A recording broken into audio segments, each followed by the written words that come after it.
ini yang udah cover di penerbit. Yang aslinya itu bukan kayak gini. Itu mesti editan saya sendiri. Nah, bagaimana saya bisa dapat link? Wah, perjalanannya panjang.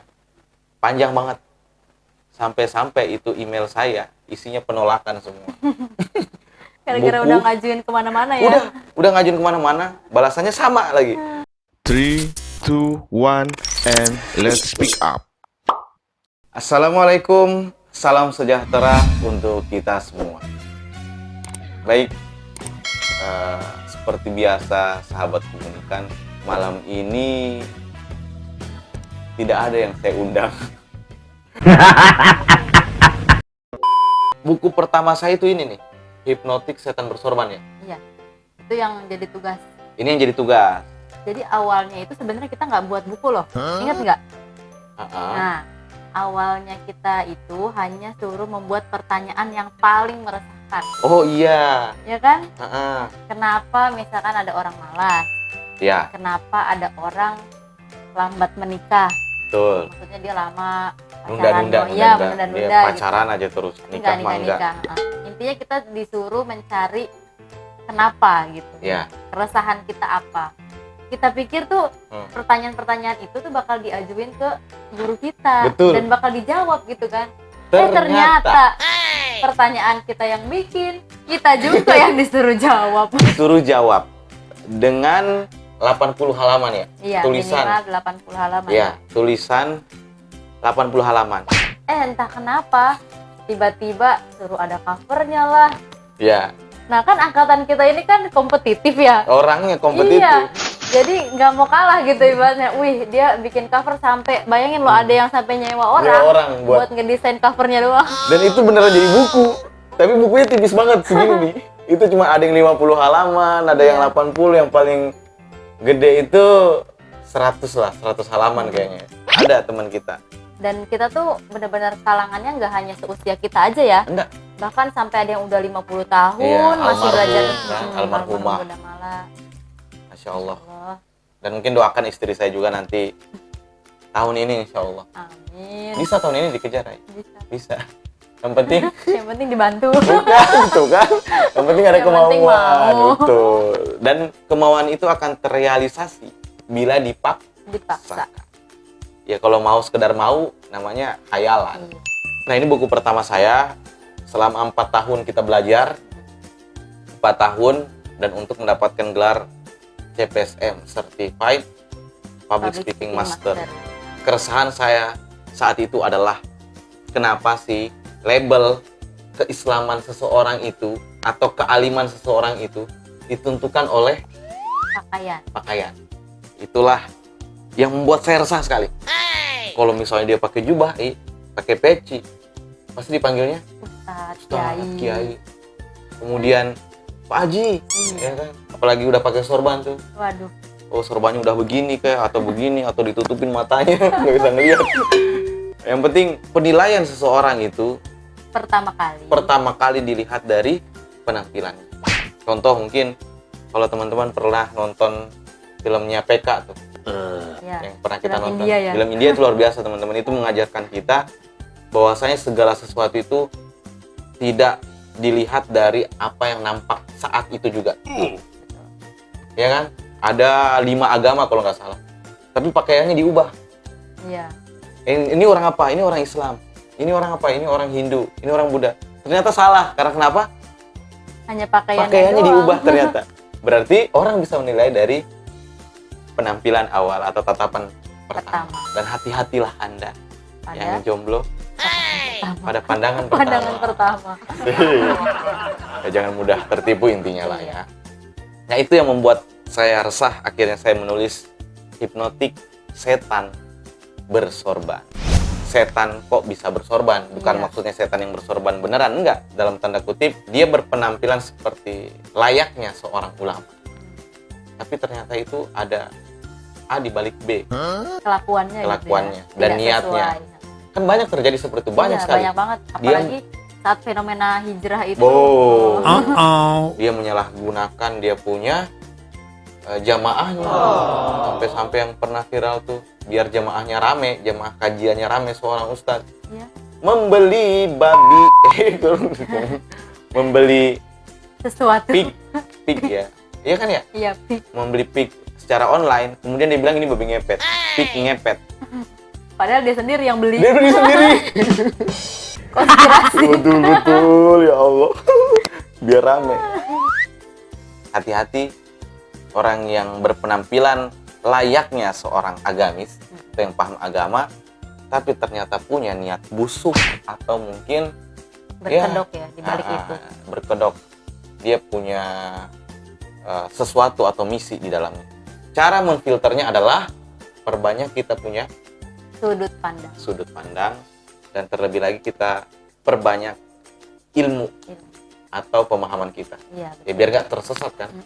Orang kalau mohon maaf nih kalau kurang ilmunya atau mungkin kita katakan dia bodoh, gampang sekali disesatkan. Iya. Sampai-sampai agama berani dia jual untuk urusan Perut. Oke, kalau AI dulu apa sih judulnya? Judulnya itu Harta Melimpah. Sukses kah? Bertanya kan harta yang melimpah itu, Apakah itu sebagai tanda kesuksesan? nah, itu memang keresahannya gimana sih?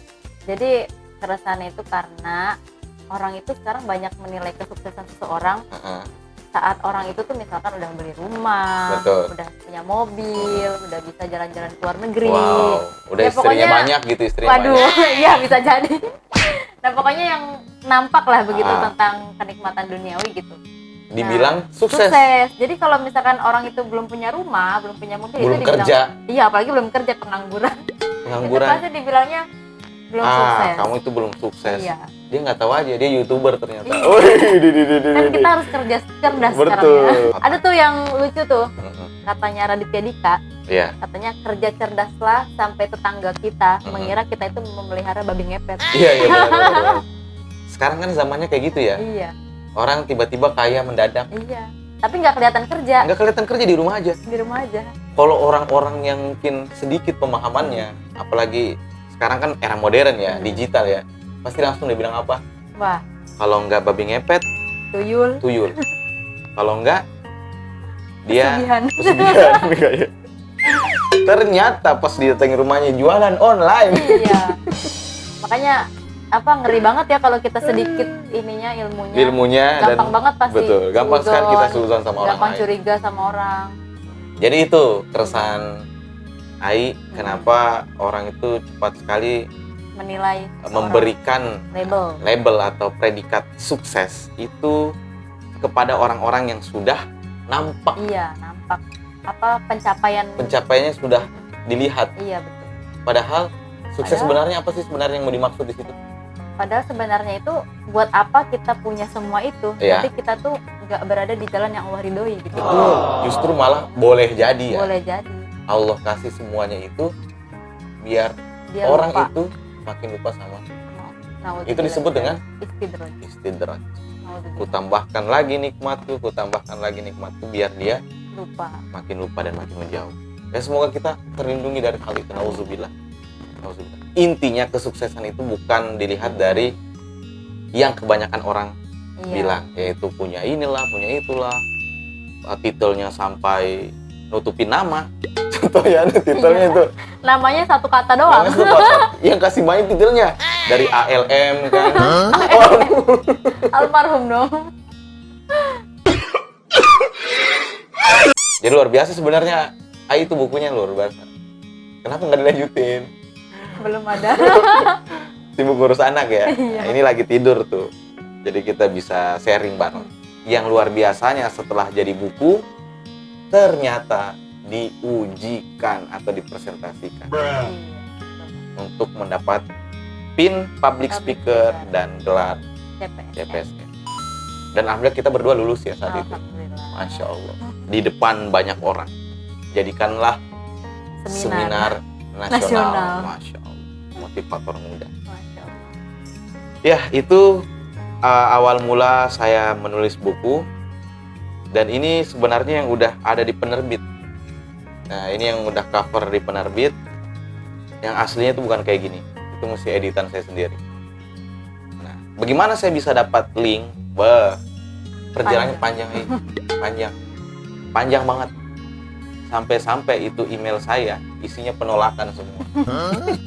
Gara-gara buku. udah ngajuin kemana-mana ya. Udah ngajuin kemana-mana, balasannya sama lagi. Mohon maaf, buku Anda belum layak atau mungkin bukan yang kami cari. Gimana perasaannya Bang waktu itu? Ya rasanya pertama itu mikir gini nih, kalau misalnya buku saya hanya cuman jadi file di laptop, bagaimana nih? Ya udah, saya browsing aja, saya cari-cari, ternyata saya dapat penerbit indie. Nah, itu ada di Yogyakarta. Namanya adalah Hidra Redaksi.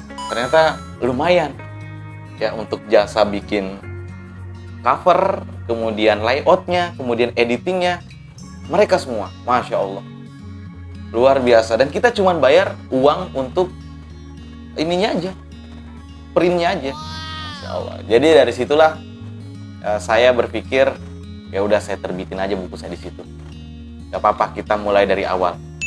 Insya Allah kalau ada orang yang tertarik dan dia baca dapat manfaat, nah disitulah mungkin kita mulai sedikit terkenal ya. Salah satu contohnya buku kedua saya itu Mendidik ala Tuan Kocak, ada yang beli dan ternyata reviewnya luar biasa.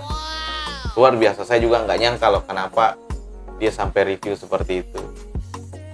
Nah, jadi gitu intinya kalau di depan kita ada jalan buntu atau ada tembok besar yang menghalangi kita, terus cari jalan, pasti ada jalan.